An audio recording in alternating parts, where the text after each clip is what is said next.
7:44 পড়ছি, হালেলুয়া। আর তিনি সেই স্ত্রী লোকের দিকে ফিরিয়া শিমুনকে কইলেন, এই স্ত্রী লোকটিকে দেখিতেছ? আমি তোমার বাড়িতে প্রবেশ করিলাম, তুমি আমাকে পা ধুইবার জল দিলে না, কিন্তু এই স্ত্রী লোকটি চোখের জলে আমার চরণ ভিজাইয়াছে, ও নিজের চুল দিয়া তা মুছাইয়া দিয়াছে। তুমি আমাকে চুম্বন করিলে না, কিন্তু যে অবধি আমি ভিতরে আসিয়াছি, এ আমার চরণ চুম্বন করিতে ক্ষান্ত হয় নাই। তুমি তৈল দিয়া আমার মস্তক অভিষিক্ত করিলে না, কিন্তু এ সুগন্ধি তৈল দ্বারা চরণ অভিষিক্ত করিয়াছে।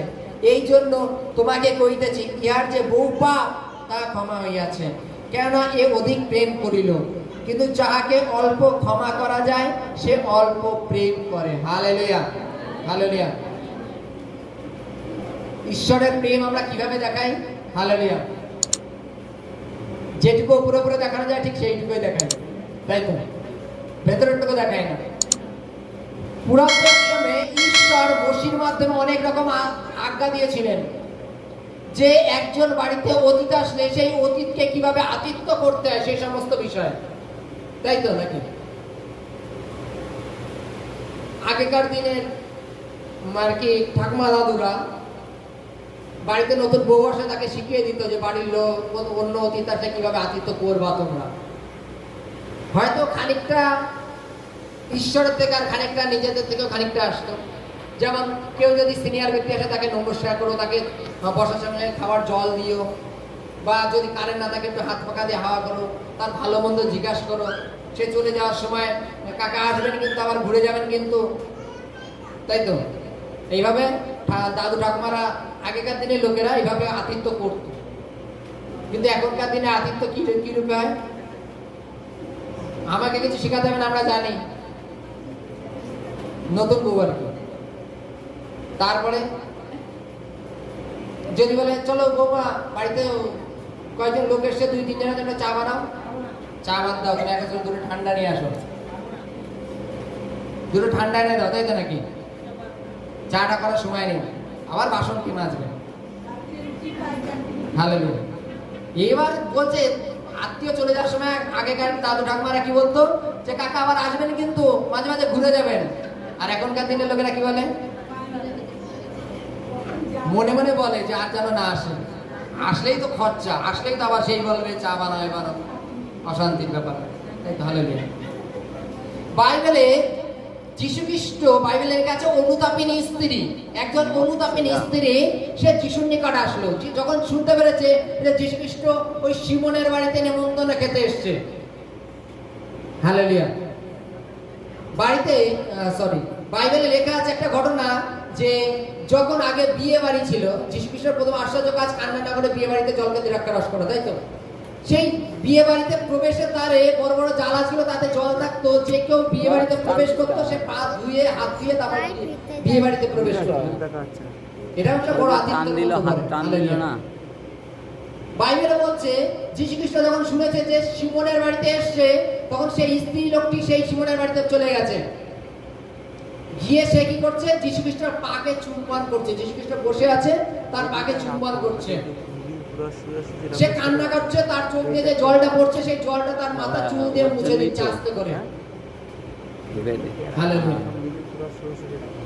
সেখানে তো জানো তো, যেখানে মনে করো কোনো একজন মানে হেভিওয়েট লোক আসে, সেখানে তার সাথেও কিছু দলবল আসে, এবং মানে তার মধ্যে যদি কিছু ছোট জাতের লোক, উদাহরণস্বরূপ মনে করো নিচু জাতের লোক কেউ, বা আমরা যাকে এক কথা যাকে বলি যে এত খুব মানে খারাপ জায়গায় থাকা লোক, তারা যদি এসে তাকে ঘেঁষতে যায়, সাইডের লোকরা কি বলে? তুমি বেরিয়ে যাও, তুমি এখানে যেও না, পরে যাবা, পরে দেখা করবে, এরকম ভাবে বলে, তাই তো। একটা জিনিস দেখো, বাইবেলে এইভাবে কখনো শিক্ষা দেয় না। ঈশ্বরের দৃষ্টিতে সকলে সমান, ঈশ্বরের দৃষ্টিতে সকলে সমান। সেই স্ত্রী, ব্যভিচারিণী স্ত্রী কি করছে? তার চোখে জল দিয়ে তার পায়ে ফেলে চুল দিয়ে মুছে দিচ্ছে। ওখানে যারা অধ্যাপক ফরাসি ছিল, তারা বলছে এই যীশু খ্রিস্ট যদি অন্তর্যামী হতো, তাহলে জানতো যে একে কে স্পর্শ করছে, এ কি ধরনের মহিলা।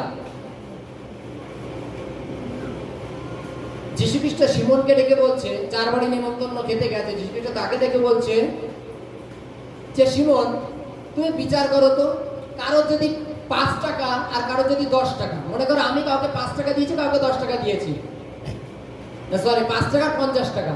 আমি কি বললাম যে ঠিক আছে তোমাদের এক মাস পরে বললাম তোমাদের কারোর টাকা শোধ করতে হবে না। বলো তো কার বেশি লাভ হলো? বলে যে 50 টাকা নিয়েছিল তার বেশি লাভ হলো, কারণ 50 টাকা 1-2 টাকা না। তো বলছে ঠিক বিচার করেছো তুমি।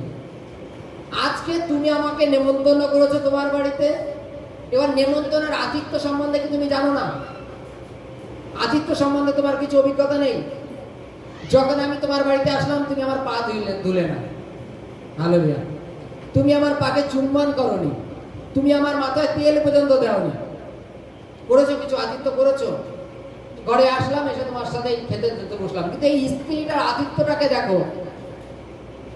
সে আমার পা ধুয়ে দিচ্ছে তার চোখের জলে, পা মুছে দিচ্ছে তার চুল দিয়ে, হালেলুয়া। আর সে আমাকে আতিথ্য করছে চুম্বন দিয়ে। তাহলে এবার ভেবে দেখো তো, তুমিও পাপ করেছো, ও পাপ করেছে, এবার আমি কার পাপ ক্ষমা করবো বলো? বলে তোমার, শিমনকে বলছে তুমি বলো আমি কার পাপ ক্ষমা করবো? শিমন 5 টাকার 50 টাকাকে বলছিল যে 50 টাকা লাভবান হবে। এখন শিমনের উত্তর কি বেরোচ্ছে? হালেলুয়া। বলছে বলো কার পাপ বেশি ক্ষমা হবে? যে বেশি সেবা করেছে, যে বেশি ভালোবাসা দেখিয়েছে, যে বেশি প্রেম করেছে তার পাপ ঈশ্বর বেশি ক্ষমা করেন। হালেলুয়া। বেশি ক্ষমা, বেশি যে পাপ করেছে সে পাপের জন্য প্রায়শ্চিত্ত করছে। সে জানে যে ওই বাড়িতে যে নেমন্তন্ন খেতে এসছে সে সাধারণ ব্যক্তি নয়, তিনি পাপ ক্ষমা করতে পারেন। আর সে যখন চোখের জল তার কাছে গিয়ে বসেছে এবং চোখের জল ফেলে তার পা মুছে দিচ্ছে, সে মনের থেকে জানে যে আমি পাপী, তবুও আমি যে ওনার পাশে বসে আছি, ওনার পা ধুয়ে দিচ্ছি, তবু উনি আমাকে মেনে নিচ্ছেন। আমি পাপ থেকে মুক্তি পেতে চাই, আমি পাপ থেকে উদ্ধার পেতে চাই, আর ইনার একমাত্র ক্ষমতা আছে আমাকে পাপ থেকে মুক্তি করবার জন্য। হালেলুয়া।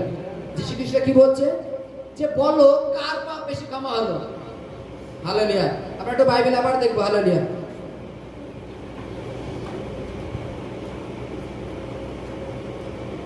আমি 40 থেকে, হালেলুয়া।